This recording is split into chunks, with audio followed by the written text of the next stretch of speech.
جب کبھی گناہ ہو جائے تو گناہ کے بعد فوراً نیکی کرو تاکہ یہ نیکی اس گناہ کو ختم کر دے. انسان میرے بھائیو خطا کا پتلا ہے. انسان وہ ہے جس سے غلطیاں ہو جاتی ہیں،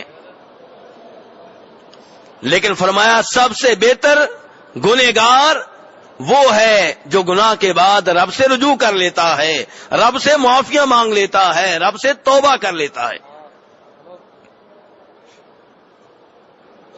اور اللہ کا وعدہ ہے وَمَن يَعْمَلْ سُوءًا أَوْ يَظْلِمْ نَفْسَهُ ثُمَّ يَسْتَغْفِرِ اللَّهَ يَجِدِ اللَّهَ غَفُورًا رَحِيمًا، کہ جس سے گناہ ہو جائے، جو اپنے اوپر ظلم و زیادتی کر بیٹھے، پھر اللہ سے استغفار کر لے، رب سے معافیاں مانگ لے، رب العالمین کو بخشنے والا پائے گا، نہایت مہربان پائے گا. استغفار، معافیاں مانگنا میرے رب کو بہت پسند ہے. اور اگر میرے بھائیو گناہ صغیرہ ہے، کبیرہ نہیں ہے، تو پھر اس کی معافی کا ایک طریقہ یہ بھی ہے کہ اس کے فوراً بعد آپ نیکیاں کریں تاکہ رب العالمین وہ صغیرہ گناہ معاف کر دیں. کبیرہ گناہ باقاعدہ توبہ کے بغیر معاف نہیں ہوتے. نبی علیہ الصلوۃ والسلام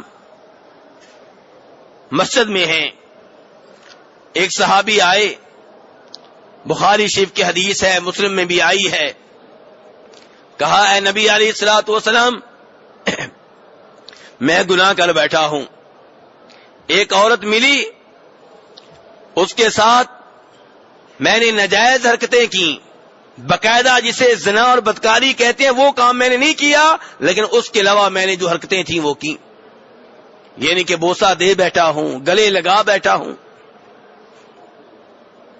نادم ہو کر آیا ہے، پشیمان ہو کر آیا ہے، گناہوں کا بوجھ ہلکا کرنے کے لیے آیا ہے، گناہوں کی ٹینشن ہے، گناہوں کی فکر ہے. نبی علیہ الصلوۃ والسلام خاموش رہے. اس کے بعد نماز پڑھی گئی. نماز کے بعد نبی علیہ الصلوۃ والسلام نے اس صحابی کو بلایا اور کہا اللہ نے یہ آیت نازل کی ہے، سورہ ہود، وَأَقِمِ الصَّلَاةَ طَرَفَيِ النَّهَارِ وَزُلَفًا مِّنَ اللَّيْلِ إِنَّ الْحَسَنَاتِ يُذْهِبْنَ السَّيِّئَاتِ ذَلِكَ ذِكْرَىٰ لِلذَّاكِرِينَ.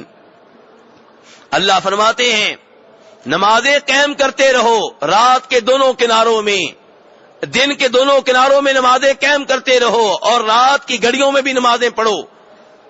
فرمایا ان الحسنات یذھبن السیئات، نیکیاں گناہوں کو ختم کر دیتی ہیں، نیکیاں گناہوں کو ختم کر دیتی ہیں. یہ نصیحت ہے اس کے لیے جو نصیحت قبول کرے. آپ کا اشارہ یہ تھا کہ تم نے ہمارے ساتھ نماز پڑھی ہے، گناہ تم نے کیا ہے، اس کے بعد ہمارے ساتھ نماز پڑھی ہے، تمہاری نماز سے تمہارے یہ گناہ جڑ گئے ہیں، ختم ہو گئے ہیں. صحابی کہنے لگا اللہ کے رسول کیا یہ حکم میرے لیے ہے، یہ سب کے لیے ہے؟ فرمایا سب کے لیے ہے، لیکن نماز وہ ہونی چاہیے جو نماز واقعی گناہوں کو ختم کرنے کی طاقت رکھتی ہو. نماز قائم، کہا اقیم الصلاۃ، نماز قائم کریں، یہ نہیں کہا نماز پڑھیں، نماز قائم کریں. نماز قائم کرنا کیا ہے؟ نماز کو اس کے ٹائم پہ پڑھنا، نماز کو اس کے ارکان اور شرائط کے ساتھ پڑھنا، نماز کو نبی علیہ السلام کے طریقے کے مطابق پڑھنا، نماز کو ویسے پڑھنا جیسے پیارے حبیب نے کہا تھا صلو کما رأیتمونی اصلی، ویسے نماز پڑھو جیسے تم نے مجھے نماز پڑھتے ہوئے دیکھا ہے. یہ وہ نماز ہے جو گناہوں کو ختم کر دیتی ہے.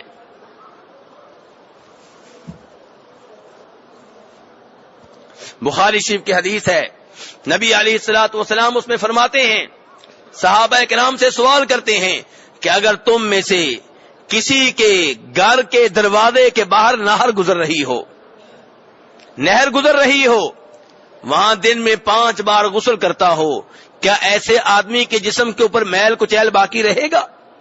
صحابہ کرام نے کہا نہیں. فرمایا یہی 5 نمازوں کی مثال ہے، یہی 5 نمازوں کی مثال ہے کہ جو آدمی دن اور رات میں 5 نمازیں باقاعدگی کے ساتھ پڑھتا ہے، فرمایا اس کے صغیرہ گناہ ختم ہو جاتے ہیں، اس کے گناہ ختم ہو جاتے ہیں، اس کے جسم کے اوپر گناہوں کا میل کچیل باقی نہیں رہتا۔ لیکن میرے بھائیو، نماز وہ جو نبی علیہ الصلوۃ والسلام کے طریقے کے مطابق ہو، مرضی کی نماز نہیں، اپنے ملک کے دستور کے مطابق نماز نہیں، جو نماز قاری صاحب نے بتا دی ہے وہ نہیں، وہ نماز جو صحابہ کرام نے نبی علیہ السلام سے نقل کی ہے وہ نماز۔ اس نماز میں یہ طاقت ہے کہ صغیرہ گناہوں کو ختم کر کے رکھ دیتی ہے۔